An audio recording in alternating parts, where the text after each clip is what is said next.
Not only does Kirby Star Allies fail to be a good next installment in the Kirby series that advances the gameplay, but it also just fails to be a fun game. It's quite literally the Sonic forces of the Kirby series, and they get a pass for it because it's Kirby, but of course Sonic doesn't because they're Sonic. Both games are boring repeats of things that were already done better before, and they're super duper short and not even that fun or engaging to play through. You know, on the surface, Kirby Star Allies doesn't seem that bad, so why am I saying all of this? Let's get into it. But first, I hate to do this, but I just want to ask that if you're someone who, you know, respects other people's opinions like a normal person, that you go ahead and give the video a like if you do end up enjoying it, because I'm pretty positive there's going to be a lot of people who just dislike the video without even watching it. It would help me out a ton. Maybe it's not going to be as bad as I think it's going to be. I don't know. And you know, while you're doing that, you can also subscribe. You can always unsubscribe later. Okay, let's get into it. The first issue I want to talk about is length. Kirby Star Allies can be beaten in like 4 hours on your first playthrough.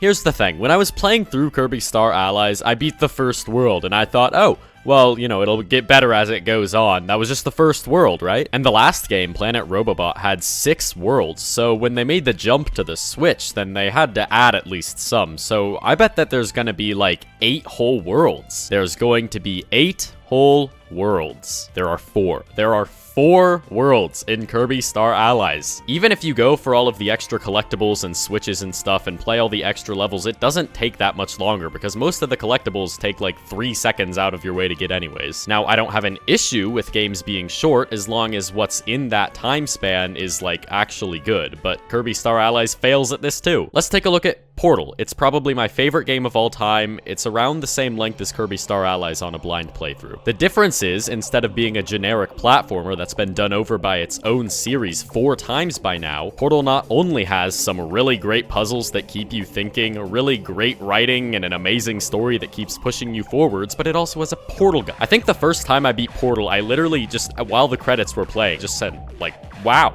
That was good, because it was. If Star Allies made me feel that same way, or even like half of that, I would have no issue, but sadly it does not. Obviously, not every game has to be groundbreaking or incredible for me to enjoy it, but it should at least be fun and worthwhile. As long as the content is good, the length doesn't matter much, but the content isn't good. The main problem with the game is how it brings almost nothing new to the Kirby formula, and what it does bring is totally insignificant. Every modern Kirby game has just been basic platformer with some random mechanic thrown on top. In Return to Dreamland, it was like the super abilities, in Triple Deluxe, it was the Hypernova, and Robobot, it was the Robobot suit thing. And in Star Allies, you can throw hearts at enemies and they'll become your allies. And in my opinion, this gimmick is the least interesting one yet. I mean, they just play the game for you half of the time. Bosses go down in seconds. Look at how I am just tearing through Wispy Woods. This is ridiculous. Even for the first boss, he can't even hurt me. I know that Wispy Woods has always been incredibly easy, but even later bosses like the Mage Sisters, Meta Knight, and Goldon and Silvox are actually still really easy. The only actually hard fight in the main story is like Phase 2 Highness, I guess. Because you have 3 partners on top of yourself at pretty much all times, levels just boil down to holding right mindlessly until you beat it most of the time. Now, look, I have no issue with games being easy. A lot of people are gonna say a game isn't bad just because it's easy, and I totally agree,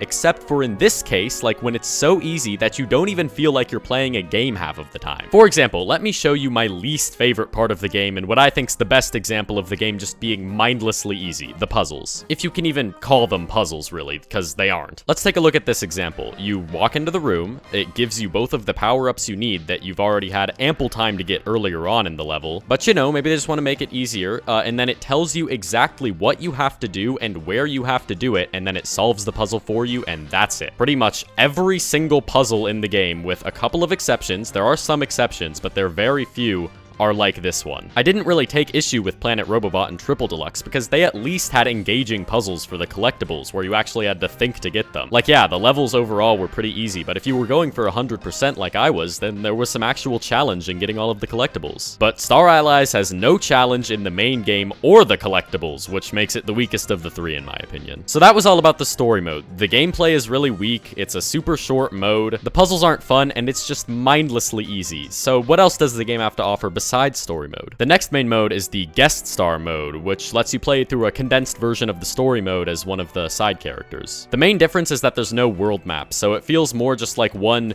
big adventure all slobbed together because it's just back-to-back levels. There's also a new kind of level up mechanic where you can pick up these health power-ups and these attack power-ups, and it makes you stronger as you go through. This is actually a really interesting and cool mechanic, and it also makes the game a little bit more difficult, so I don't know why the whole game wasn't like this. That would actually make it way more fun. The DLC also added a bunch of dream friends, which are essentially enemies from past games, or friends from past games, I guess, that come back and you can play as, which is pretty cool. All of the dream friends have sections at the end of their guest star mode that's from their original game. For example, if you're playing as Marks, there will be some Kirby Superstar level design at the end, just for a little bit. The difference is almost night and day. Like, these sections are actually fun, and it's honestly kind of embarrassing, and it just shows the difference between Star Allies level design, which is bland and flat, and all the other games. I'm not saying Kirby games have always had peak level design, but like, at least they were engaging. Just shows how flat Star Allies falls in comparison to past games. If you ever go back to play Star Allies, I recommend being through the guest star mode because of the more interesting mechanics, shorter, more speedrun-like structure, and the better design at the end. That isn't saying much though, because it's still basically just a remixed version of the main game, which comes off pretty lazy. I know it's a Kirby tradition to have an alternate way of playing the game as an extra mode, but that doesn't mean it's a good tradition. Next is the boss rush mode, the ultimate choice, which actually has some difficulty in it if you're playing at the hardest difficulty. Yeah, who would have thought the hardest difficulty is difficult? I'm not going to talk about it very long because it's literally just a boss rush mode and it doesn't change my opinion of the game that much, but it's nice to have something that has difficulty, I guess. It's pretty fun to play over and over again and grind out, I suppose. I've always liked the arena, the true arena, whatever boss rush modes in Kirby games, and I think this does a really good job of upholding that. The last main mode in the game is Heroes in Another Dimension, disregarding the fact that it came out almost an entire year after the main game, which is a terrible practice. It's actually a pretty fun mode. I don't know exactly what it is, but the design is just way better than with the main game because I feel like I'm actually playing it and there's some actual difficulty. You enter these doors where you play as a specific power-up or as a specific dream friend, and so I think it was easier for them to design segments around their moveset in particular. I wouldn't say it's like super hard, but it actually does have some challenge with it, and like BillehBawb and Triple Deluxe, getting the collectibles in this mode does actually have some pretty good difficulty to it. I guess my main complaint with this mode is that the whole thing has the same aesthetic, which gets pretty boring to look at after a while, but gameplay-wise, it really just makes me wish that the story mode was like this. It's like a decently long mode too. What happened at HAL between making the story mode and making this mode? I don't get it. The last two minigames are pretty much just timing A presses or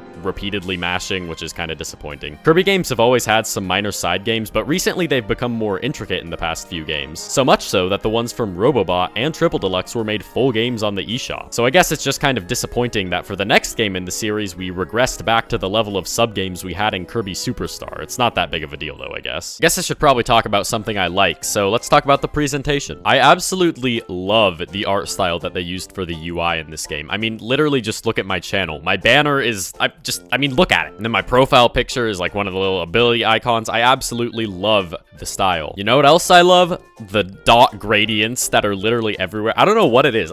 I love like dot gradients. I don't even know what they're actually called so much. It looks so nice. And the actual environments and the levels look pretty nice too, despite the fact that the game runs at 30 FPS for some reason. The music is also okay. I mean, there's a couple really good tracks, but most of it's just pretty mediocre and not very memorable. So yeah, overall, really solid presentation with Kirby Star Allies, and that's probably the best part of the game in my opinion. And that's all of Kirby Star Allies. Overall, it's really lackluster. There's definitely some good stuff in there, but the main mode, the biggest mode in the menu, the story mode, is the worst one. I love the Kirby games, and I want the series to grow so badly. Return to Dreamland was a great return to form for the series, but it's barely changed since. I don't know why everyone's just fine with the most recent game being a worse and shorter version of the game that came out years ago. Oh, sorry, wrong screenshots there. It's time for the Kirby series to change. The regular formula has worn out so much at this point that apparently even HAL doesn't know what to do with this series except add a stupid new gimmick every game. I don't know if that change is going 3D or what it is, but Star Allies is a clear example that the series needs to evolve because it just isn't that fun to me. What do you think of Kirby Star Allies? Do you think it sucks or do you think it's good? Do you hate me for dissing your favorite game? Are you gonna leave a dislike on the video or are you gonna like it? I don't know. Leave a comment down below. I know that this video is really different, but people on Twitter were like, well, I don't think it was that bad, but it really was that bad because it just shows how stale the series has gotten, so I wanted to make a video about it to clear things up. I'd like to give a thank you to all of my channel's current members, including everyone you can see on screen right now, as well as Chow, Carterbunkle, Hypermaster, and Temmie. If you'd like to get some great perks for yourself, such as having your name read off at the end of every single video, make sure to hit the blue join button next to the subscribe button, and a nice little video about memberships will pop up. I hope you enjoyed the video. Make sure to subscribe if you did, and I'll see you next time. Goodbye.